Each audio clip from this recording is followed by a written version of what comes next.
내일 일본 총리가 바뀝니다. 스가 요시히데 자민당 총재가 일본 새 총리로 취임하는 건데요. 꽉 막힌 한일 관계에 어떤 영향을 미칠지가 가장 관심이겠죠.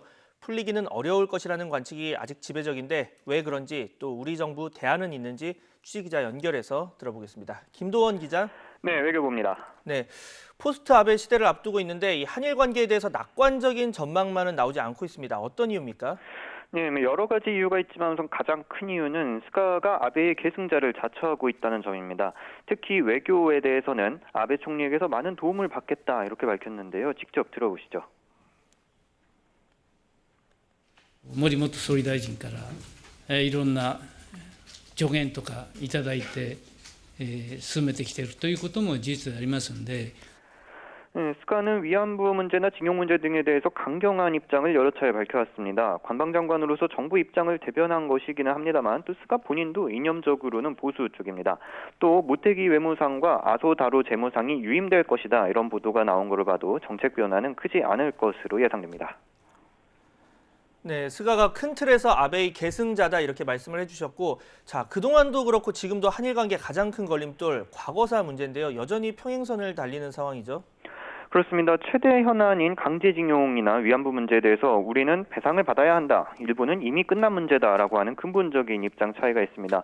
이 문제를 파고들면 결국은 식민 지배의 불법성 문제가 되는데요. 이것은 국교 정상화 협상 때도 합의를 하지 못한 것이니까 길게 잡으면 70년 가까이 계속되고 있는 논쟁입니다.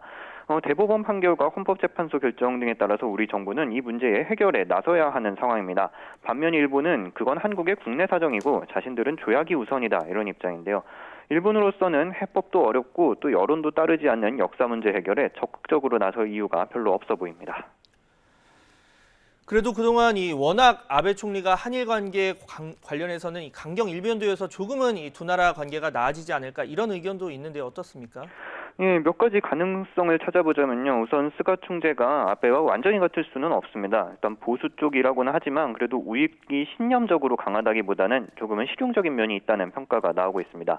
또 지도자로서 전임자와 좀 차별화에 나서고 싶은 욕구도 자연스럽게 생길 수가 있는데요. 한번 들어보시죠.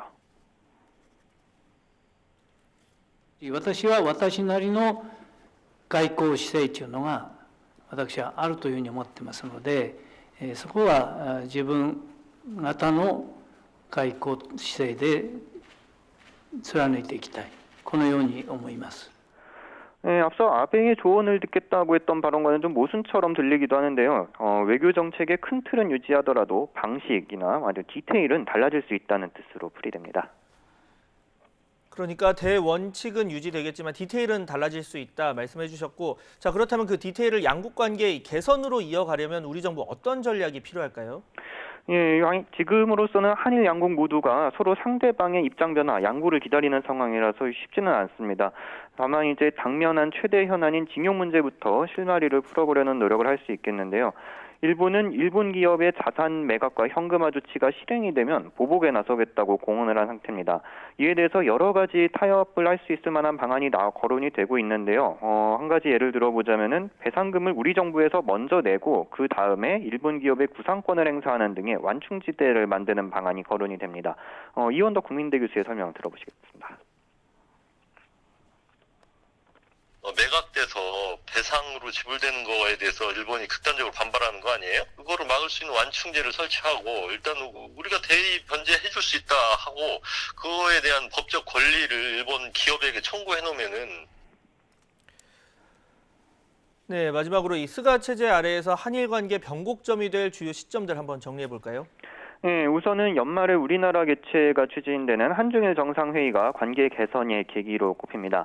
스가 총리가 방한해서 한일 정상회담이 성사가 된다면 그 자체로 긴장을 완화하는 효과가 있다는 겁니다.